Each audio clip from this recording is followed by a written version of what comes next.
ನಮಸ್ಕಾರ ವಿದ್ಯಾರ್ಥಿಗಳೇ, ಪ್ರಥಮ PUCಯ ಒಂದು ಪದ್ಯ ದೇವನುಲಿದನ ಕುಲವೇ ಸತ್ಕುಲಂ ಅನ್ನುವಂಥದ್ದು. ಈ ಒಂದು ಪದ್ಯಕ್ಕೆ ಸಂಬಂಧಿಸಿದಂತಹ ಭಾವಾರ್ಥ ಮತ್ತು ಸಂಪೂರ್ಣವಾದ ಪ್ರಶ್ನೋತ್ತರಗಳನ್ನು ಈ ಒಂದು ವಿಡಿಯೋದಲ್ಲಿ ನೋಡ್ತಾ ಹೋಗೋಣ. ದೇವನುಲಿದನ ಕುಲವೇ ಸತ್ಕುಲಂ ಅನ್ನುವಂತಹ ಒಂದು ಪದ್ಯವನ್ನು ರಚಿಸಿದಂತಹವರು ಹರಿಹರ. ಶಿವನ ಸಜ್ಜೆಯ ಮನೆಯಂತೆ ಮೆರೆಯುತ್ತಿದ್ದಂತಹ ಚೋಳ ದೇಶವು ಶಿವಭಕ್ತರ ಆವಾಸ ಸ್ಥಾನ ಅಂತಹ ಚೋಳ ದೇಶದಲ್ಲಿ ಕಾಲ ಕಾಲಕ್ಕೆ ಸರಿಯಾದ ಮಳೆ ಬೆಳೆ ಬಂದು ಅದರಿಂದಲಾಗಿ ನೆರಳು ತಂಪಿನಿಂದ ಕೂಡಿ ಅಲ್ಲಲ್ಲಿ ಸುಂದರ ಉದ್ಯಾನಗಳು ಸೊಬಗು ಮೇಳೈಸಿಕೊಂಡಿದ್ದು ಸುಖ ಸಮೃದ್ಧಿಗಳಿಂದ ಕೂಡಿದೆ. ಚೋಳ ನಾಡಿನಲ್ಲಿ ತುಂಬಿ ಹರಿಯುವಂತಹ ಕಾವೇರಿ ನದಿಯು ಜೀವಿಗಳ ಪಾಪಗಳನ್ನು ತೊಳೆದು ಸಕಲ ಸಸ್ಯರಾಶಿಗೆ ಸಮೃದ್ಧಿಯನ್ನು ಕೊಟ್ಟು ಹರನ ಭಕ್ತಿ ರಸದಂತೆ ಭೂಲೋಕದ ಅಮೃತವಾಹಿನಿಯಂತೆ ಹರಿತಾಯಿತು. ಇಂತಹ ದೇಶವನ್ನು ಧರ್ಮಯುಕ್ತವಾಗಿ ಕರಿಕಾಲ ಚೋಳನೆಂಬ ಅರಸನು ಪಾಲಿಸ್ತಾ ಇದ್ದ. ಚೋಳ ದೇಶದ ಸುಂದರವಾದ ರಾಜಧಾನಿಯಲ್ಲಿ ಶಬ್ದದಿಂದ ವರ್ಣಿಸಲು ಅಸಾಧ್ಯವೆಂಬಂತೆ ಮಾದರ ಜಾತಿಯ ಚೆನ್ನನೆಂಬ ಶಂಕರನ ಭಕ್ತನೊಬ್ಬನು ಹೆಸರಿಗೆ ಅನ್ವರ್ಥವಾಗಿ ಬದುಕುತ್ತಿದ್ದನಲ್ಲದೆ ಪರಮ ಭಕ್ತಿಯಿಂದ ಶಿವನನ್ನು ಗುಪ್ತವಾಗಿ ಆರಾಧಿಸುತ್ತಿದ್ದನು. ಅದರ ಜೊತೆಯಲ್ಲಿ ಹೊಟ್ಟೆಪಾಡಿಗಾಗಿ ಅರಸನಾದ ಕರಿಕಾಲ ಚೋಳನ ಕುದುರೆಗೆ ಅನುದಿನವೂ ಮೇವನ್ನು ತಂದ ಹಾಕ್ತಾ ಇದ್ದ. ಜೊತೆಗೆ ತಪ್ಪದೆ ಶಿವಾರ್ಚನೆಯನ್ನು ಅತೀ ಶ್ರದ್ಧೆಯಿಂದ ಮಾಡ್ತಾ ಇದ್ದ. ಅಂತರಂಗದಲ್ಲಿ ಹಿತಕರವಾದ ಭಕ್ತಿಯನ್ನರೆಸಿ ವ್ಯವಹಾರದಲ್ಲಿ ಕುಲದ ಕಸುಬನ್ನು ಶ್ರದ್ಧೆಯಿಂದ ಮಾಡಿಕೊಂಡಿರುತ್ತಿದ್ದ. ಅಂತರಂಗದಲ್ಲಿ ಎಲ್ಲ ಬಂಧನಗಳಿಂದ ಕಳಚಿಕೊಂಡು ಹೊರಗಡೆಯಿಂದ ಜಾತಿ ಸೊಗಸನ್ನು ಹೊಂದಿ ಎಳ್ಳಿನಲ್ಲಿ ಸೇರಿಕೊಂಡಿರುವ ಎಣ್ಣೆಯಂತೆ ಕಟ್ಟಿಗೆಯೊಳಗೆ ಮರೆಯಾಗಿರುವ ಬೆಂಕಿಯಂತೆ ನೆಲದೊಳಗೆ ಗುಪ್ತವಾಗಿರುವ ನಿಧಿಯಂತೆ ಹೊರ ಪ್ರಪಂಚ ತಿಳಿಯದ ಹಾಗೆ ಚೆನ್ನನು ಲಿಂಗಾರ್ಚನೆಯಲ್ಲಿ ತೊಡಗಿಕೊಂಡಿದ್ದನು. ಅನ್ಯರ ತಿಳಿಯುವಂತೆ ಬಹಿರಂಗವಾಗಿ ಕುಲಕ್ಕೊಪ್ಪುವ ವ್ಯವಹಾರದಲ್ಲಿ ತೊಡಗಿಕೊಂಡಿದ್ದನು. ಸೂರ್ಯೋದಯದ ಕಾಲಕ್ಕೆ ಎದ್ದು ಅರಣ್ಯವನ್ನು ಪ್ರವೇಶಿಸಿ ಒಲವಿನಿಂದ ಪರಿಶುದ್ಧವಾದ ನದಿ ತೀರದ ಮರಳ ದಿಣ್ಣೆ ಮೇಲೆ ಚಿಗುರು ಹುಲ್ಲನ್ನು ಹಾಸಿ ದೃಷ್ಟಿ ಮತ್ತು ಮನಸ್ಸನ್ನು ಶಿವನ ಕಡೆಗೆ ಹರಸಿ ಮುಂದುವರಿತಾನೆ. ಶಿವಲಿಂಗವನ್ನು ಯೋಗ್ಯವಾದ ಪೀಠದಲ್ಲಿ ಕುಳ್ಳಿರಿಸಿ ಬಹು ಯೋಗ್ಯವಾದ ಪರಿಮಳಯುಕ್ತವಾದ ದುಂಡು ಮಲ್ಲಿಗೆ ಬಹುದೂರಕ್ಕೆ ಕಂಪನ್ನು ಸೂಸುವ ಸಂಪಿಗೆಯ ಹೂವಿಂದ ಮರುಗ ದವನ ಪಚ್ಚೆ ಕೆಂಜಾಂಜಿ ಹೂಗಳಿಂದ ಜೊತೆಗೆ ಸುರಗಿ ಸುರಹೊನ್ನೆ ಕೆಂಪು ಕಣಗಿಲೆ ಹೊಂಗೆ ಮೊದಲಾದ ಹೂಗಳಿಂದ ಅಲಂಕರಿಸಿ ಶುದ್ಧ ಭಕ್ತಿಯಿಂದ ಲಿಂಗಾರ್ಚನೆಯನ್ನ ಮಾಡ್ತಾನೆ. ಆ ಬಳಿಕ ಬಂದು ಎಂದಿನಂತೆ ಹುಲ್ಲನ್ನು ಕೊಯ್ದು ಎತ್ತಿನ ಬೆನ್ನಿನ ಮೇಲೆ ಹೇರಿ ಅರಸನ ಕುದುರಲಾಯದೆಡೆಗೆ ಹೋಗುವಾಗಲೂ ಕಳೆದು ಹೋದ ಶಿವಪೂಜೆಯ ಕ್ಷಣಗಳನ್ನು ಮನಸ್ಸಿನಲ್ಲಿ ಮೆಲುಕು ಹಾಕ್ತಾ ಇರ್ತಾನೆ. ಬಂದು ಚೋಳನ ಅಶ್ವ ಲಾಯದ ಮುಂದೆ ತನ್ನ ಜೊತೆಯ ಇತರ ಕೆಲಸಗಾರರಂತೆ ಹುಲ್ಲನ್ನು ತಂದು ಹಾಕಿ ಬಳಲಿ ತನ್ನ ಮನೆಗೆ ಬಂದು ಕುಳಿತುಕೊಂಡಾಗ ಮನಸ್ಸು ಶಿವಲಿಂಗದೆಡೆಗೆ ಹರಿಯುತ್ತದೆ. ಆಗ ಅವನ ಹೆಂಡತಿ ಇದ್ದ ಗಂಜಿಯನ್ನು ಹಿಡಿದುಕೊಂಡು ಹರಪ್ರಸಾದವೆಂದು ಗಂಡನಿಗೆ ಕೊಡುತ್ತಾಳೆ. ಚೆನ್ನನು ಸಂತೋಷದಿಂದ ಅದನ್ನು ಸ್ವೀಕರಿಸಿ ಸುಖವನ್ನು ಹೊಂದಿ ಬದುಕ್ತಾ ಇರ್ತಾನೆ. ಈ ರೀತಿ ಭೂಲೋಕದಲ್ಲಿ 60 ವರ್ಷಗಳ ಕಾಲ ಶಿವಪೂಜೆ ಗುಪ್ತವಾಗಿ ಅತ್ಯುತ್ಸಾಹದಿಂದ ನಡೀತಾ ಇರಬೇಕಾದ್ರೆ ಅರಸನು ಚೆನ್ನನ ಆರಾಧನೆಗೆ ಮೆಚ್ಚಿ ಮುಂದೆ ಭೂಮಿಯಲ್ಲಿ ತನ್ನ ಭಕ್ತನೆಂದು ಪ್ರಸಿದ್ಧಿಯನ್ನು ಹೊಂದುವನೆಂದು ಭಾವಿಸ್ತಾ ಸಂತಸ ಪಡ್ತಾನೆ. ಹೀಗಿರಲು ಒಂದು ದಿನ ಚೆನ್ನನ ಹೊಲವನ್ನು ಹೊಕ್ಕು ಶಿವಲಿಂಗ ಪೂಜೆಯನ್ನ ಮಾಡಿ ಸಂತೋಷದಿಂದ ಮುಂದುವರಿದ ಹುಲ್ಲು ಕೊಯ್ದು ತನ್ನ ಎತ್ತಿನ ಮೇಲೆ ಹೇರಿಕೊಂಡು ಅದರಿಂದ ಬೇಗನೆ ನಡೀತಾ ಕುದುರೆಗಳಿಗೆ ಮೇವನ್ನ ತಂದಿಕ್ಕಿ ಸಂತಸದಿಂದ ಹರನ ಮನವನ್ನ ನಾಟುವಾಗ ಸಾಕ್ಷಾತ್ ಶಿವನೇ ಚೆನ್ನನ ಮನೆಗೆ ಬರ್ತಾನೆ. ಚೆನ್ನನು ಶಿವನನ್ನ ನೆನೆಯುತ್ತಿರಲು ಆತನ ಮಡದಿ ಮೆಲ್ಲನೆ ಅಂಬಲಿಯನ್ನ ತಂದೆಯುತ್ತಿರಲು ಮಾವಿನ ಹಣ್ಣನ್ನು ಮೀರುವ ಮಾಧುರ್ಯವುಳ್ಳ ಅಂಬಲಿಯು ಶಿವಲಿಂಗವನ್ನ ಸ್ಪರ್ಶಿಸಲು ಅದು ಅಮೃತದ ಕಡು ಸವಿಯ ನೂರ್ಮುಗಿ ರುಚಿಕರವಾಗಿರಲು ಸವಿದು ದನಿವರಿಯದೆ ಗುರುಮೂರ್ತಿ ಶಿವನು ಮುಂದುವರೆದು ಕಣಕಣವನ್ನೂ ಚಪ್ಪರಿಸಿ ಚೆನ್ನನ ಜೊತೆಯಾಗಿ ಅಂಬಲಿಯನ್ನುಂಡನು. ಸ್ವರ್ಗ ಭೂಲೋಕಗಳಲ್ಲಿ ಅಪೂರ್ವವೆಂಬ ತೆರನಾಗಿರಲು ಚೋಳರಾಜನು ನಿತ್ಯಾನುಷ್ಠಾನಕ್ಕೆಂದು ಬಂದು ಶಿವಾಲಯವನ್ನ ಪ್ರವೇಶಿಸಿ ಕೈ ಮುಗಿದು ನಿಂತ್ಕೊಳ್ತಾನೆ. ಶಿವನಿಗೆ ದಿವ್ಯವಾದ ದಿವ್ಯಾನ್ನವನ್ನ, ಅಮೃತಾನ್ನವನ್ನ ಉಣಲೆಂದು ಬಡಿಸ್ತಾನೆ. ಸತ್ಕರಿಸುತ್ತಾ ಸಾಲು ಸಾಲಾಗಿ ಸವಿಯೊಂದೊಡಗೂಡಿದ ಬಗೆ ಬಗೆಯ ವ್ಯಂಜನವನ್ನ ಬಡಿಸ್ತಾನೆ.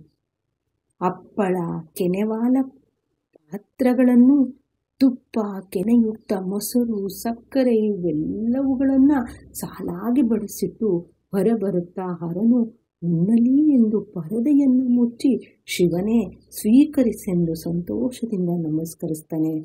ಶಿವನು ಏನನ್ನೂ ಸ್ವೀಕರಿಸದೆ, ಮುಟ್ಟದೆ, ಗಮನಿಸದೆ, ವಾಸನೆಯನ್ನೂ ನೋಡದೆ, ಲೆಕ್ಕಕ್ಕೆ ತರದೆ ಸುಮ್ಮನೆ ಕುಳಿತುಕೊಂಡಿರಲು ಕೂಡಲೇ ಚೋಳನು ಪರದೆಯನ್ನು ಸರಿಸಿ ನೋಡಲು ಅಯ್ಯೋ ಕೆಡುಕಾಯಿತು ಎನ್ನಲು ಮುಂದುವರಿದು ಖಡ್ಗವನ್ನು ತೆಗೆದು ಕೊರಳನ್ನೇ ಹೊಡೆದು ಕೆಡವಲು ತೊಡಗ್ತಾನೆ. ಇದನ್ನು ಕಂಡು ಶಂಕರನು ಅಯ್ಯೋ ವಿವೇಚನೆ ಇಲ್ಲದೆ ಹೀಗೆ ಮಾಡಬಹುದೇ? ನಿಮ್ಮ ಅರಸೊತ್ತಿಗೆಯನ್ನು ನನ್ನಲ್ಲಿ ಹೇರುವುದೇ? ನೋಡಯ್ಯ ಚೋಳ, ನಿನಗೆ ಸ್ವಲ್ಪವೂ ತಾಳ್ಮೆ ಇಲ್ಲ. ಇಂದು ಆ ಚೆನ್ನನ ಒಡನೆ ಉಂಡೆನಾದ್ದರಿಂದ ನನಗೆ ಹಸಿವಿಲ್ಲ. ಆ ಅಂಬಲಿಯ ರುಚಿಯನ್ನು ಏನೆಂದು ಹೊಗಳಲಿ? ಅದು ಅರಸರಿಗೂ ದುರ್ಲಭ ಎನ್ನುತ್ತಾ ಮರಳಿ ಶಿವಲಿಂಗವನ್ನು ಪ್ರವೇಶಿಸ್ತಾನೆ. ಚೋಳನು ವಿಸ್ಮಯಕ್ಕೊಳಗಾಗಿ ಚಿಂತೆಯಲ್ಲಿ ಮುಳುಗಿ ನೀಲಕಂಠನು ಈ ಥರ ಸ್ವಲ್ಪವೂ ಹೊಟ್ಟೆಯಲ್ಲಿ ಎಡೆ ಇಲ್ಲದಂತೆ ಉಣ್ಣುವುದೇ ಎಂದು ಹೊಟ್ಟೆ ಕಿಚ್ಚು ಪಡ್ತಾನೆ. ಸರ್ವಶ್ರೇಷ್ಠನಾದ ಹರನಿಗೆ ಉಣಲಿತ್ತ ಶರಣಶ್ರೇಷ್ಠನನ್ನು ನೋಡ್ತಾನೆ. ಸಂತೋಷದಿಂದ ನಾನವನ ಕಾರುಣ್ಯವನ್ನು ಧರಿಸ್ಕೊಳ್ತೇನೆ ಎಂದುಕೊಳ್ಳುತ್ತಾ ನಡೆದು ಅಭ್ಯಾಸವೇ ಇರದ ಸುಖದ ಸುಪ್ಪತ್ತಿಗೆಯಲ್ಲಿ ಇದ್ದ ಚೇಳನು ಎಡಬಲದಲ್ಲಿ ಕಿರೀಟಪತಿಗಳಾದ ಮಂತ್ರಿ ಮಾಂಡಲಿಕರೊಡನೆ ನಡೆದುಕೊಂಡೇ ಬರ್ತಾನೆ. ಮನದ ವ್ಯಾಕುಲತೆಯ ಅಧಿಕ್ಯದಿಂದ ಪುರಹರನಿಗೆ ಉಳುವುದಕ್ಕೆ ಇಕ್ಕಿದ ಚೆನ್ನನನ್ನು ತೋರಿರಿ, ಗುರುಲಿಂಗದೊಡನೆ ಉಂಡ ಚೆನ್ನನ ತೋರಿರಿ ಎಂದು ಕೂಗುತ್ತಾ ದಿಕ್ಕುಗಳಿಗೂ ಕೂಡ ಅವನನ್ನು ಹುಡುಕಲೆಂದು ಭಟರನ್ನು ಕಳಿಸ್ತಾನೆ. ಕೊನೆಗೆ ಚೆನ್ನನಿರುವ ಗುಡಿಸಿಲ ಬಳಿಗೆ ಬರ್ತಾನೆ. ಚೆನ್ನನು ಮನೆಯೊಳಗಿದ್ದಾನೆಂದು ತಿಳಿತಾನೆ. ಅರಸನ ಬರುವಿಕೆಯನ್ನರಿತಂತಹ ಚೆನ್ನಯ್ಯನು ಒಳಗೊಳಗೆ ಮರುಗುತ್ತಾ ಏನು ನಡೆಯುತ್ತಿದೆ ಎಂದು ಅರಿಯದೆ ಬೇಸರಿಸ್ತಾ ಇರ್ತಾನೆ. ಅರಮನೆಯ ಭಟರು ಯಾಕಾಗಿ ನನ್ನನ್ನು ಅರಸುತ್ತಾ ಬಂದರು? ನನ್ನ ಇರುವನ್ನ ಯಾಕಾಗಿ ಅರಸನಿಗೆ ತಿಳಿಸಿದರು? ರಾಜಭಟರು ತನ್ನ ಮನೆಗೆ ಯಾಕಾಗಿ ಬಂದರು ಎಂದೆಲ್ಲ ವ್ಯತಿಸ್ತಾ ಇರ್ತಾನೆ. ಭಕ್ತನೆಂದು ಯಾರೂ ತಿಳಿಯದಿದ್ದರೆ ನಾನು ಚೆನ್ನಾಗಿ ಬದುಕ್ತಿದ್ದೆ. ತಾನು ಶಿವಭಕ್ತನೆಂದು ಪ್ರಸಿದ್ಧಿ ಪಡೆದನೆಂದರಾದರೆ ಮುಂದೆ ಬದುಕುವ ಬಗೆ ಹೇಗೆ ಎನ್ನುತ್ತಾ ಚಿಂತಿಸ್ತಾನೆ. ಸತ್ಯನಿಧಿಯೂ ಸಮ್ಯಕ್ ಜ್ಞಾನಿಯೂ ಆದ ಕರಿಕಾಲ ಚೋಳನು ತನ್ನ ಪರಿವಾರದೊಡಗೂಡಿ ಚೆನ್ನನ ಮನೆಗೆ ಪ್ರದಕ್ಷಿಣೆ ಬರುತ್ತಾ ಕೈ ಮುಗಿಯುತ್ತಾ ಅತೀ ಭಕ್ತಿಯಿಂದ ಬರ್ತಾ ಇರ್ತಾನೆ. ಚೋಳರಾಜನು ಬೇಗನೆ ನಡೆತಂದು ಗಣಪದವಿಗೆ ಅರ್ಹನಾದ ಚೆನ್ನನಿಗೆ ಪ್ರದಕ್ಷಿಣೆ ಬಂದು ಉದ್ದಂಡ ನಮಸ್ಕಾರವನ್ನು ಮಾಡ್ತಾನೆ. ಕರಿಕಾಲ ಚೋಳನ ಪಳಪಳನೆ ಹೊಳೆಯುವ ಕಿರೀಟದ ಮಣಿಕಾಂತಿಗಳಿಂದ ಚೆನ್ನನ ಪಾದ ಮತ್ತು ಭೂಮಿ ಕಂಗೊಳಿಸತೊಡಗುತ್ತದೆ. ಚೋಳನ ದಡಿವು ಉಂಟಾಗುವಷ್ಟು ಸಾರಿ ಚೆನ್ನನ ಪಾದಧೂಳನ್ನು ತನ್ನ ಗೊತ್ತುತ್ತಾ ಸಂತೋಷಿಸ್ತಾನೆ. ಚೆನ್ನನ ಪಾದಗಳನ್ನು ಬಲವಾಗಿ ಹಿಡಿದು ಬಿಡದೆ ಎಣಗಾಡುತ್ತಿರಲು ಚೆನ್ನಯ್ಯನು ಏನಯ್ಯ ಚೋಳರಾಜ, ನೀವು ಹೀಗೆ ಮಾಡಬಹುದೇ? ನನ್ನ ಕುಲವನ್ನು ನೋಡದೆ ನನ್ನಲ್ಲಿಗೆ ಬರಬಹುದೇ? ನನ್ನ ಜಾತಿಯನ್ನರಿಯದೆ ಹೀಗೆ ಮಾಡಬಹುದೇ ಎಂದು ಕೇಳ್ತಾನೆ. ಚೆನ್ನಯ್ಯನು ಹೀಗೆ ಹೇಳಲು ದೇವದೇವನು ಯಾರಿಗೊಲಿದವನು? ಅವನ ಕುಲವೇ ಸತ್ಕುಲ, ಅತ್ಯಂತ ಉತ್ತಮ ಕುಲ. ಘನ ಮಹಿಮ ಪೂರ್ಣನಾದ ಶಿವನ ಒಲುಮೆ ಪಡೆದವನ ಜಾತಿಯೇ ಪರಿಶುದ್ಧವಾದುದು. ಶಿವನೊಡನೆ ಉಂಡ ನಿಮ್ಮ ಜಾತಿಗೆ ನಾನು ಸರಿಸಮಾನನಲ್ಲ. ಸರ್ವಜ್ಞನಾದ ನಿನ್ನ ಚಪ್ಪಲಿಗೂ ನಾನು ಸಮಾನನಲ್ಲ. ನಿಮ್ಮನ್ನು ಬಿಡಲಾರೆ, ನಿಮ್ಮ ಪಾದವನ್ನು ಬಿಟ್ಟು ನಾನು ಬಾಳಲಾರೆ. ಮೃಡನ ಪರಮ ಮಂಗಳ ಮೂರ್ತಿಯನ್ನು ಬಿಟ್ಟು ನರಕದಲ್ಲಿ ಬದುಕಲಾರೆ ಎನ್ನುತ್ತಾ ಚೆನ್ನಯ್ಯನನ್ನ ಎತ್ತಿ ಆನೆಯ ಮೇಲೆ ಕುಳ್ಳರಿಸುತ್ತಾ ಪುರದಲ್ಲೆಲ್ಲ ಧ್ವಜವನ್ನೇರಿಸಲು ಆಜ್ಞಾಪಿಸ್ತಾನೆ. ನಡೆತಂದು ಶಿವಾಲಯದ ಮುಂದೆ ನಿಂತ್ಕೊಂಡು ಬಹು ಒಲವಿನಿಂದ ಆನೆಯ ಇನ್ನೊಂದು ಮಗ್ಗುಲಿಗೆ ಸಾಗಿ ಆನೆಯಿಂದ ಚೆನ್ನನನ್ನ ಮೆಲ್ಲನೆ ಆದರಿಸಿ ಕೆಳಕ್ಕಿಳಿಸಿ ಮೆಲ್ಲನೆ ಬಂದು ದಾನನಿಧಿಯಾದ ಚೆನ್ನನು ಮುಂದುವರಿಸಿ ಒಡಗೂಡಿ ಬಂದು ಶಿವಲಿಂಗದ ಮುಂದುಗಡೆ ಬಂದು ನಿಂತುಕೊಳ್ತಾನೆ.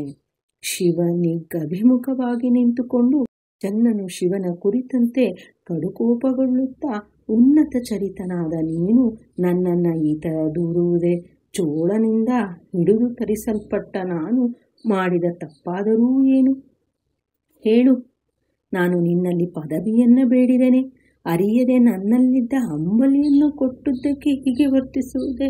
ಚಂದ್ರಧರನಾದ ನೀನು ಈ ರೀತಿ ದೂರುವುದೇ ಅಂತ ಹೇಳ್ತಾನೆ. ಅದಕ್ಕಾಗಿ ಭೂಮಿಯಲ್ಲೆಲ್ಲ ನಿನ್ನ ಭಕ್ತಿ ಬಯಲಾಗಿರಲು ಬಹಳ ಮಾತೇಕೆ ಈ ಭಕ್ತಿ ಸಮಸ್ಯೆಯನ್ನೇ ತಂದೊಡ್ಡಿತು. ಇನ್ನು ಭೂಮಿಯಲ್ಲಿ ಬದುಕಲಾರೆ ಎಂದು ಶಪಥ ಮಾಡುತ್ತಾ ಚೆನ್ನನು ಮತ್ತೆ ಮುಂದುವರಿದು ಖಡ್ಗವನ್ನೆತ್ತಿ ತನ್ನ ಕೊರಳ ಮೇಲೆ ಹೂಡಲು ಶಿವನು ಶಿವಲಿಂಗದಿಂದ ಪ್ರಕಟಗೊಂಡು ಕೈ ಹಿಡಿದು, ವಿವೇಚನೆ ಇಲ್ಲದೆ ಈ ರೀತಿ ಮಾಡುವುದು ಸರಿಯೇ? ತಿಳಿಯದೆ ತಾನು ಚೋಳರಾಜನಿಗೆ ಹೇಳಿರುವುದು ಇಷ್ಟು ಕೋಪವನೇಕೆ ತಾಳುವೆ? ನಾನು ಪರಿಣಾಮವನ್ನು ತಿಳಿಯದೆ ಹೇಳಿದೆ.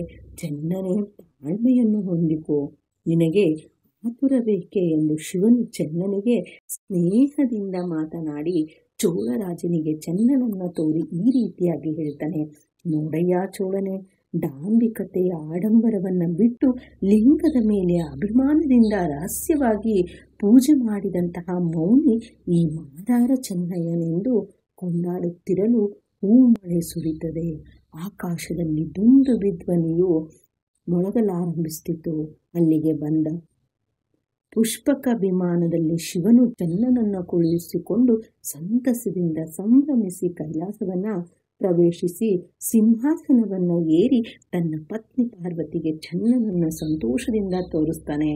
ಅಷ್ಟಲ್ಲದೆ ಚೆನ್ನನಿಗೆ ಗಣಪದವಿಯನ್ನ ಪ್ರೀತಿಯಿಂದ ಕೊಟ್ಟು ಸರ್ಪಭೂಷಣನಾದ ಶಿವನು ಅಖಿಲ ಯೋಗದಿಂದ ಶೋಭಿಸಿದನು. ಇಷ್ಟು ದೇವನೊಲಿದನ ಕುಲವೇ ಸತ್ಕುಲಂ ಅನ್ನುವಂತಹ ಒಂದು ಪದ್ಯದ ಭಾವಾರ್ಥ. ಆದರೆ ಇನ್ನು ಸಂದರ್ಭದ ವಾಕ್ಯಗಳನ್ನು ನೋಡೋಣ. ಕಾವೇರಿ ಸೋಂಕಿದರೆ ಪಾಪಮಂ ಸೂವೇರೆ ಅನ್ನುವಂಥದ್ದು ಈ ಒಂದು ವಾಕ್ಯವನ್ನ ರಗಳೆ ಕವಿ ಅಂತ ಅನ್ನಿಸ್ಕೊಂಡಿರುವಂತಹ ಹರಿಹರ ಅವರು ಬರೆದಿರುವಂತಹ ದೇವನೊಲಿದನ ಕುಲವೇ ಸತ್ಕುಲಂ ಅನ್ನುವ ಒಂದು ಕಾವ್ಯಭಾಗದಿಂದ ಆರಿಸಲಾಗಿದೆ. ಸಂದರ್ಭವನ್ನು ನೋಡಿದರೆ ಚೋಳನಾಡಿನಲ್ಲಿ ಹರಿಯುವ ಕಾವೇರಿಯನ್ನ ಕವಿ ಹರಿಹರ ವಿವರಿಸುವಂತಹ ಸಂದರ್ಭ ಇದಾಗಿದೆ. ಇನ್ನು ಸ್ವಾರಸ್ಯವನ್ನು ನೋಡೋದಾದ್ರೆ ಶಿವನ ನೆಲೆಯಂತಿರುವಂತಹ ಚೋಳ ದೇಶದ ವರ್ಣನೆಯನ್ನ ಹರಿಹರ ಮಾಡುತ್ತಾ ಅದು ಶಿವಭಕ್ತರ ಆವಾಸ ಸ್ಥಾನ ಎನ್ನುತ್ತಾನೆ. ಅಂತಹ ದೇಶದಲ್ಲಿ ಕಾವೇರಿ ನದಿಯು ಹರಿಯುತ್ತಾ ಇತ್ತು. ಹರಿಹರನ ದೃಷ್ಟಿಯಲ್ಲಿ ಕಾವೇರಿ ಸಕಲ ಪಾಪಗಳನ್ನು ಕಳೆಯುವಂತಹವಳು, ಸಕಲ ಸಸ್ಯಾವಳಿಗೆ ಬೇಕಾಗಿರುವಂತಹ ನೀರನ್ನ ಎರೆಯುವಂತಹವಳು. ಚೋಳ ದೇಶದಲ್ಲಿ ಆಕೆ ಭಕ್ತಿಯ ರಸದಂತೆ ಹರಿಯುತ್ತಿದ್ದಳು ಎನ್ನುತ್ತಾ ಈ ಮೇಲಿನಂತೆ ಹೇಳ್ತಾನೆ. ಹಾಗೆ ನೆಲದ ಮರೆಯೊಳಗೆ ತೊಳಗುವ ನಿಧಾನದ ತೆರದಿ ಅನ್ನುವಂಥದ್ದು. ಇನ್ನು ಸಂದರ್ಭವನ್ನು ನೋಡೋದಾದ್ರೆ ಕವಿ ಹರಿಹರ ಮಾದಾರ ಚೆನ್ನಯ್ಯನ ಗುಪ್ತ ಭಕ್ತಿಯನ್ನ ವರ್ಣಿಸುವಂತಹ ಸಂದರ್ಭ ಇದಾಗಿದೆ. ಇನ್ನು ಸ್ವಾರಸ್ಯವನ್ನು ನೋಡೋದಾದ್ರೆ ಮಾದಾರ ಚೆನ್ನ ಅಪ್ಪಟ ಶಿವಭಕ್ತ. ಅವನ ಭಕ್ತಿಯಲ್ಲಿ ಯಾವುದೇ ಡಾಂಬಿಕತನ ಇರಲಿಲ್ಲ. ಚೋಳರಾಜನ ಕುದುರೆಗಳಿಗೆ ಹುಲ್ಲನ್ನು ತರುವ ಕಾಯಕ ಮಾಡ್ತಾ ಇದ್ದ.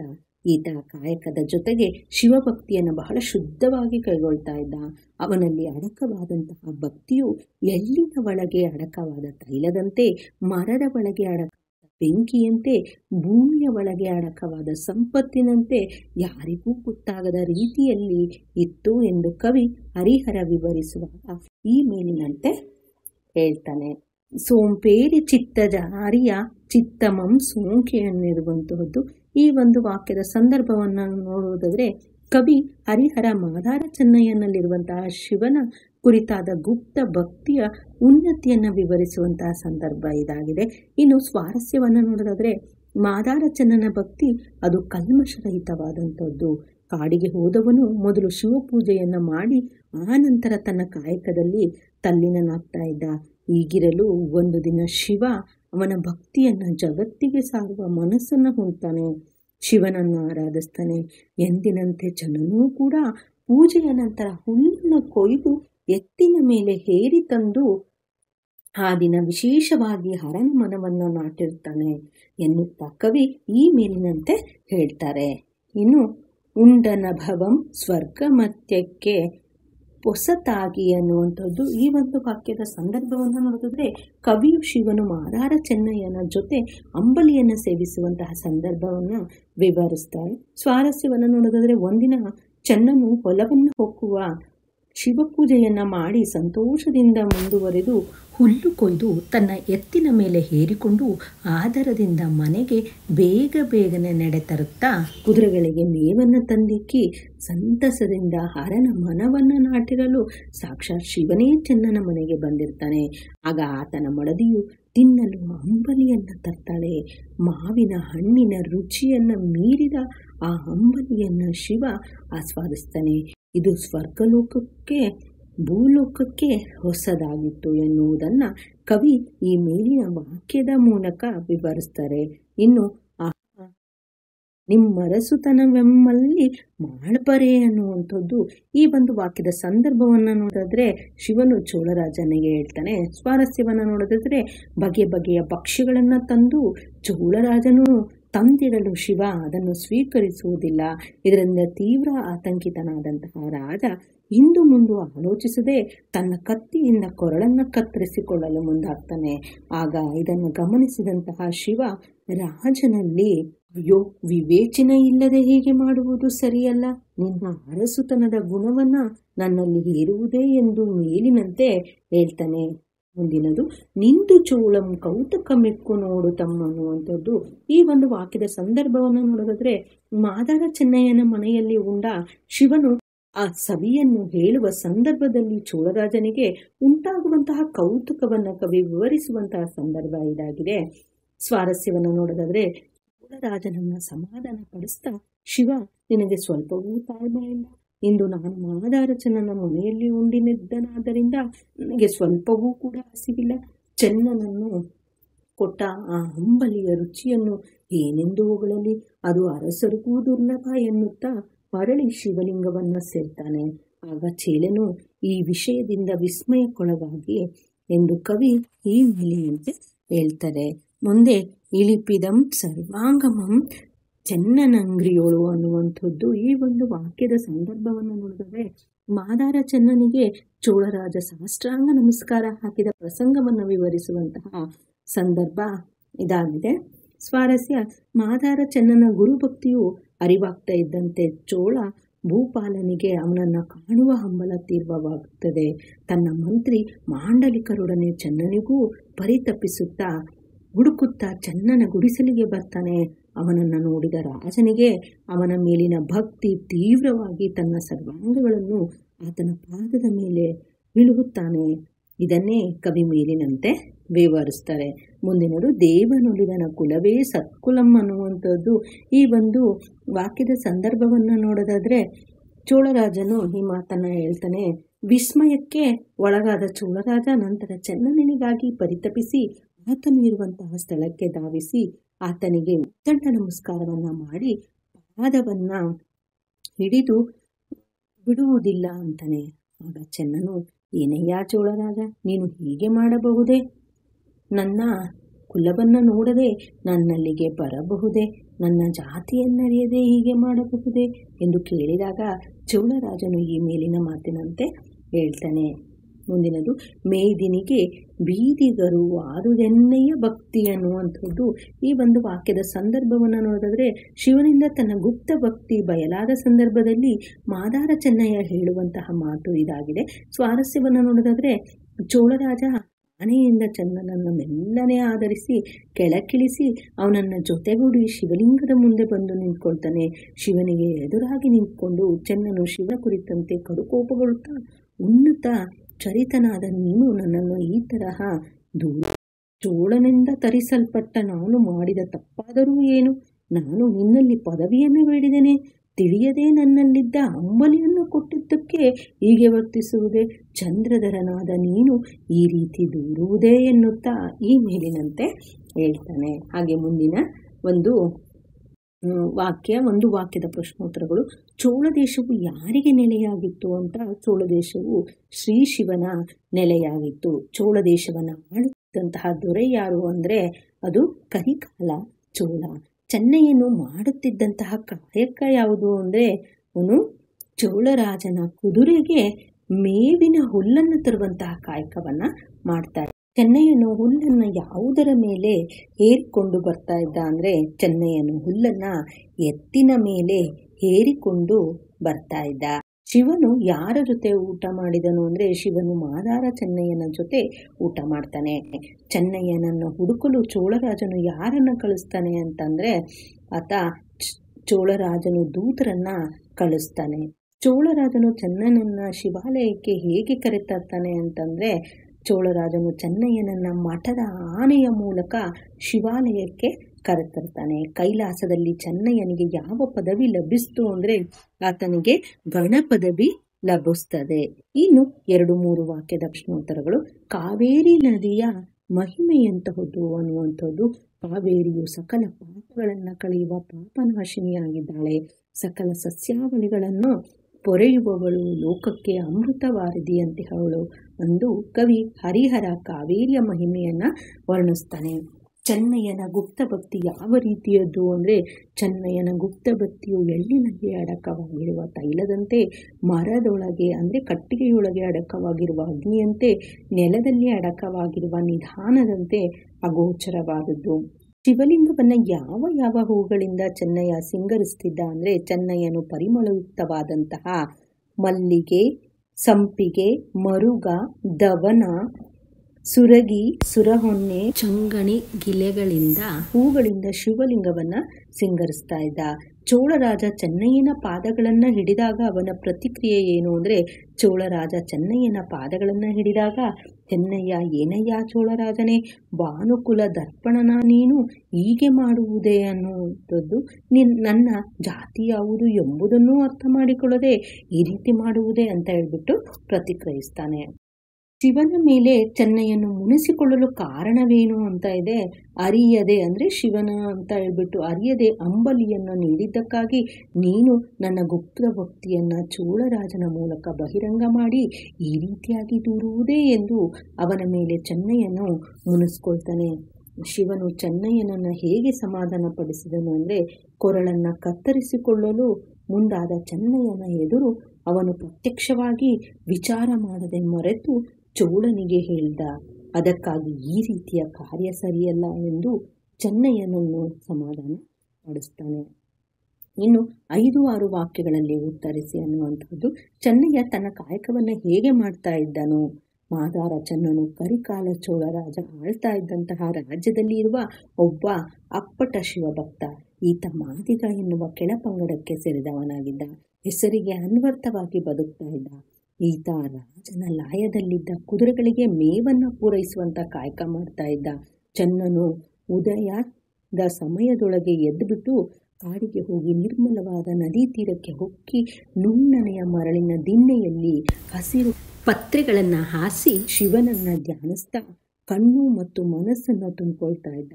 ನಂತರ ವಿಧ ವಿಧವಾದ ಹೂಗಳನ್ನು ತಂದು ಶಿವಲಿಂಗವನ್ನು ಸಿಂಗರಿಸ್ತಾ ಭಕ್ತಿಯಿಂದ ಪೂಜಿಸಿ ನಂತರ ಕುದುರೆಗೆ ಬೇಕಾದಂತಹ ಹುಲ್ಲನ್ನು ಕೊಯ್ದುಕೊಂಡು ತನ್ನ ಎತ್ತಿನ ಮೇಲೆ ಹೇರ್ಕೊಂಡು ಹಿಂತಿರುಗ್ತಾ ಇದ್ದ. ಚೆನ್ನನ ಈ ಭಕ್ತಿ ಗುಪ್ತವಾಗಿತ್ತು. ಯಾರಿಗೂ ಕೂಡ ಈತ ಶಿವನ ಪರಮ ಭಕ್ತ ಎಂದು ಹೇಳಲು ಕೂಡ ಸಾಧ್ಯವಾಯಿತು. ಭಕ್ತಿಯಲ್ಲಿ ಎಷ್ಟು ನಿಷ್ಠನಾಗಿದ್ದನೋ ಕಾಯಕದಲ್ಲೂ ಕೂಡ ಅಷ್ಟೇ ನಿಷ್ಠನಾಗಿರ್ತಾ ಇದ್ದ. ಶಿವನು ಚೆನ್ನಯ್ಯನ ಮನೆಯಲ್ಲಿ ಊಟ ಮಾಡಿದ ಪ್ರಸಂಗವನ್ನು ವಿವರಿಸಿ ಅಂತ ಕೇಳಿದರೆ ಮಾದಾರ ಚೆನ್ನನು ಶಿವನ ಧ್ಯಾನವನ್ನು ಬಹಳ ನಿಷ್ಠೆಯಿಂದ ಮಾಡ್ತಾ ಇದ್ದ. ಆದರೆ ಅವನ ಭಕ್ತಿಯು ಬಹಳ ಗುಪ್ತವಾಗಿ ಸಾಗ್ತಾ ಇತ್ತು. ಹೊರಗಿನಿಂದ ಎಷ್ಟು ನಿಷ್ಠವಾಗಿ ಕಾಯಕವನ್ನು ಮಾಡ್ತಾ ಇದ್ದನೋ ಒಳಗಿನಿಂದಲೂ ಕೂಡ ಅಷ್ಟೇ ನಿಷ್ಠವಾಗಿ ಶಿವನ ಭಕ್ತಿಯಲ್ಲಿ ತೊಡಗ್ತಾ ಇದ್ದ. ಉದಯ ಕಾಲದಲ್ಲಿಯೇ ಕಾಡಿಗೆ ಹೋಗಿ ಬಗೆ ಬಗೆಯ ಹೂಗಳಿಂದ ಲಿಂಗವನ್ನು ಸಿಂಗರಿಸಿ ಶಿವನನ್ನ ಧ್ಯಾನಿಸಿ ಮತ್ತೆ ತನ್ನ ಕಾಯಕವನ್ನ ಪೂರೈಸ್ಕೊಳ್ತಾ ಇದ್ದ.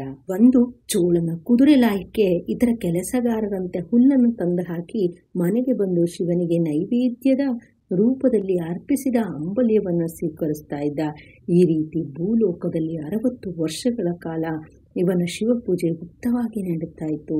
ಅದೊಂದು ದಿನ ಶಿವ ಈತ ಭಕ್ತಿಗೆ ಒಲಿತಾನೆ. ಹೀಗಿರಲು ಒಂದು ದಿನ ಚೆನ್ನನು ಹೊಲವನ್ನು ಹೊಕ್ಕು ಶಿವಲಿಂಗ ಪೂಜೆಯನ್ನು ಮಾಡಿ ಸಂತೋಷದಿಂದ ಮುಂದುವರಿದು ಹುಲ್ಲು ಕೊಯ್ದು ತನ್ನ ಎತ್ತಿನ ಮೇಲೆ ಹೇರಿಕೊಂಡು ಕುದುರೆಲಾಯಕ್ಕೆ ತಂದಿಕ್ಕಿ ಮನೆಗೆ ಬಂದು ಶಿವನನ್ನು ನೆನೆಯುತ್ತಿರುವಾಗ ಆತನ ಮಡದಿ ಆತನಿಗೆ ಅಂಬಲಿಯನ್ನು ತಂದಿದ್ದಾಳೆ. ಮಾವಿನ ಹಣ್ಣನ್ನು ಮೀರುವ ಸ್ವಾದವುಳ್ಳ ಅಂಬಲಿಯು ಅವನನ್ನು ಸ್ಪರ್ಶಿಸಲು ಅದು ಅಮೃತದ ಕಡುಕ ಸವಿಯ 100 ಮಡಿಯ ರುಚಿಯಾಗಿರಲು ಶಿವನು ಅದರ ಕಣಕಣವನ್ನು ಕೂಡ ದಣಿವರಿಯದೆ ಸವಿತಾನೆ. ಅದು ಆತನಿಗೆ ಬಹಳ ರುಚಿಕರವಾಗಿತ್ತು. ಸ್ವರ್ಗಲೋಕ ಮತ್ತು ಭೂಲೋಕದಲ್ಲಿಯೂ ಕೂಡ ಹೊಸತು ಎನ್ನುವ ಹಾಗೆ ಶಿವನು ಚೆನ್ನನ ಮನೆಯಲ್ಲಿ ಊಟ ಮಾಡ್ತಾನೆ. ಇನ್ನು ಕರಿಕಾಲ ಚೋಳ ಶಿವನನ್ನ ಅರ್ಚಿಸುತ್ತಿದ್ದ ರೀತಿಯನ್ನು ವರ್ಣಿಸಿ ಅಂತ ಕೇಳಿದರೆ, ಚೋಳರಾಜನು ಬಹಳ ಗರ್ವದಿಂದ ಆಡಂಬರಯುತವಾಗಿ ಪೂಜೆ ಮಾಡುತ್ತಿದ್ದನು. ಶಿವನು ಮಾದಾರ ಚೆನ್ನನ ಅಂಬಲಿಯನ್ನು ದಣಿವರಿಯದೆ ಅದಾಗಲೇ ಸೇವಿಸಿದ್ದರೆ ಇತ್ತ ಕರಿಕಾಲ ಚೋಳ ಶಿವಾಲಯವನ್ನು ಪ್ರವೇಶಿಸಿ ಶಿವನಿಗೆ ಭಕ್ತಿಯಿಂದ ಕೈ ಮುಗಿದ್ಬಿಟ್ಟು ದಿವ್ಯಾನ ದೇವಾನ ಅಮೃತಾನ್ನವನ್ನು ಉಣಲೆಂದು ಬಡಿಸ್ತಿದ್ದನು. ನಂತರ ತಾನು ತಂದಿರುವ ಹಪ್ಪಳ, ಮಣ್ಣಿನ ಕುಡಿಕೆಯಲ್ಲಿ ಕೆನೆಹಾಲು, ಮೊಸರು, ತುಪ್ಪ, ಕೆನೆಯುಕ್ತ ಮೊಸರು, ಸಕ್ಕರೆ ಮುಂತಾದವುಗಳನ್ನು ಸಾಲಾಗಿ ಬಡಿಸಿಟ್ಟು ಹರನು ಉಣಲಿ ಎಂದು ಪರದೆಯನ್ನು ಮುಚ್ಚಿ ಶಿವನೇ ಸ್ವೀಕರಿಸೆಂದು ಸಂತೋಷದಿಂದ ನಮಸ್ಕರಿಸ್ತಾನೆ. ಹೀಗೆ ಕರಿಕಾಲ ಚೋಳ ಶಿವನನ್ನು ಅರ್ಚಿಸ್ತಾ ಇದ್ದ. ಚೋಳರಾಜ ಚೆನ್ನಯ್ಯನನ್ನು ಹುಡುಕಿದ ಬಗೆ ಹೇಗೆ ಅಂತ ಇದೆ. ಶಿವನಿಂದ ಮಾದಾರ ಚೆನ್ನನ ಭಕ್ತಿಯು ಅನಾವರಣವಾದಾಗ ಚೋಳರಾಜನು ಬಹಳ ಕೌತುಕದಿಂದ ಆತನನ್ನು ನೋಡುವ ಬಯಕೆಯನ್ನು ಹೊಂತಾನೆ. ಅವನಿಗಾಗಿ ತೀವ್ರವಾಗಿ ಪರಿತಪಿಸ್ತಾನೆ. ಸರ್ವಶ್ರೇಷ್ಠನಾದ ಹರನಿಗೆ ಉಣಲಿತ್ತ ಶರಣಶ್ರೇಷ್ಠನನ್ನು ನೋಡ್ತಾನೆ. ಸಂತೋಷದಿಂದ ನಾನವನ ಕಾರುಣ್ಯವನ್ನು ಧರಿಸುತ್ತೇನೆ ಎಂದ್ಕೊಳ್ತಾ ನಡೆದು ಅಭ್ಯಾಸವಿರದ ಸುಖದ ಸುಪ್ಪತ್ತಿಗೆಯಲ್ಲಿಯೇ ಇದ್ದ ಚೋಳನು ಎಡಬಲದಲ್ಲಿ ಕಿರೀಟಪತಿಗಳಾದ ಮಂತ್ರಿ ಮಾಂಡಲಿಕರೊಡನೆ ನಡೆದುಕೊಂಡೇ ಬರ್ತಾನೆ. ಅತಿಯಾದ ಮನೋವ್ಯಾಕುಲತೆಯಿಂದ ಪುರಹರನಿಗೆ ಉಣಲಿಕ್ಕಿದ ಚೆನ್ನನು ತೋರಿರಿ, ಗುರುಲಿಂಗದೊಡನೆ ಉಂಡ ಚೆನ್ನನ ತೋರಿರಿ ಎಂದು ದಿಕ್ಕುಗಳಿಗೂ ಕೂಡ ಅವನನ್ನು ಹುಡುಕಲೆಂದು ಭಟನನ್ನು ಕಳಿಸ್ತಾನೆ. ಕೊನೆಗೆ ಚೆನ್ನನಿರುವ ಗುಡಿಸಿಲ ಬಳಿಗೆ ಬಂದು ಚೆನ್ನನು ಮನೆಯೊಳಗಿದ್ದಾನೆಂದು ತಿಳಿತಾನೆ. ಹೀಗೆ ಚೋಳರಾಜ ಚೆನ್ನನನ್ನು ಹುಡುಕ್ತಾನೆ. ಇನ್ನು ಚೆನ್ನಯ್ಯನಿಗೆ ಶಿವನು ಗಣಪದೇವಿಯನ್ನು ನೀಡಿದ ಪ್ರಸಂಗವನ್ನು ನಿರೂಪಿಸಿ ಅಂತ ಕೇಳಿದರೆ, ಚೋಳರಾಜನು ಮಾದಾರ ಚೆನ್ನನನ್ನು ಹುಡುಕಿ ಕೊನೆಗೆ ಆತ ಸಿಕ್ಕಾಗ ಸಾಷ್ಟಾಂಗ ನಮಸ್ಕಾರ ಮಾಡ್ತಾನೆ. ಮಾತ್ರವಲ್ಲದೆ ಅವನನ್ನು ಆನೆಯ ಮೇಲೆ ಕುಳ್ಳಿರಿಸಿ ಪುರದಲ್ಲೆಲ್ಲ ಧ್ವಜವನ್ನು ಏರಿಸಲು ಆಜ್ಞಾಪಿಸಿ ತಂದು ಆನೆಯಿಂದ ಮೆಲ್ಲನೆ ಚೆನ್ನನನ್ನು ಆಧರಿಸಿ ಕೆಳಕ್ಕಿಳಿಸಿ ಮೆಲ್ಲನೆ ಬಂದು ದಾನ ನಿಧಿಯಾದ ಚೆನ್ನನು ಮುಂದುವರಿಸಿ ಬಡಗೂಡಿ ಬಂದು ಶಿವಲಿಂಗದ ಮುಂದುಗಡೆ ನಿಂತ್ಕೊಳ್ತಾನೆ. ಆಗ ಚೆನ್ನನು ಶಿವನ ಕುರಿತಂತೆ ಕೋಪಗೊಳ್ಳುತ್ತಾ, ಉನ್ನತ ಚರಿತನಾದ ನೀನು ನನ್ನನ್ನು ಈ ತರಹ ದೂರುವುದೇ? ಚೋಳನಿಂದ ಹಿಡಿದು ತರಿಸಲ್ಪಟ್ಟೆ. ನಾನು ಮಾಡಿದ ತಪ್ಪಾದರೂ ಏನು? ನಾನು ನಿನ್ನಲ್ಲಿ ಪದವಿಯನ್ನೇ ಬೇಡಿದ್ದೇನೆ. ತಿಳಿಯದೆ ನನ್ನಲ್ಲಿದ್ದ ಅಂಬಲಿಯನ್ನು ಕೊಟ್ಟದ್ದಕ್ಕೆ ಹೀಗೆ ವರ್ತಿಸುವುದೇ? ಚಂದ್ರಧರನಾದ ನೀನು ಈ ರೀತಿ ದೂರುವುದೇ ಎಂದು ಭೂಮಿಯಲ್ಲೆಲ್ಲ ನನ್ನ ಭಕ್ತಿ ಬಯಲಾಯಿತು.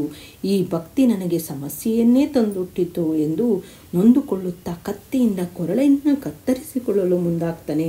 ಆಗ ಪ್ರತ್ಯಕ್ಷನಾದ ಶಿವ ಅವನನ್ನು ಸಮಾಧಾನಿಸುತ್ತಾ, ಪರಿಣಾಮ ಅರಿಯದೆ ಮಾಡಿದ ಕಾರ್ಯಕ್ಕಾಗಿ ಕ್ಷಮೆ ಇರಲಿ ಎಂದು ಚೆನ್ನನು ಹೇಳುತ್ತಾ ಹೂಮಳೆ ದುಂದುಬಿ ಮೊಳಗುತ್ತಿರುವಂತೆ ಆತನನ್ನು ಪುಷ್ಪಕ ವಿಮಾನದಲ್ಲಿ ಕುಳ್ಳಿರಿಸಿಕೊಂಡು ಕೈಲಾಸವನ್ನು ಪ್ರವೇಶಿಸಿ ಪಾರ್ವತಿಗೆ ಸಂತೋಷದಿಂದ ಚೆನ್ನನು ತೋರಿಸ್ತಾ ಚೆನ್ನನಿಗೆ ಗಣಪದವಿಯನ್ನು ನೀಡ್ತಾನೆ.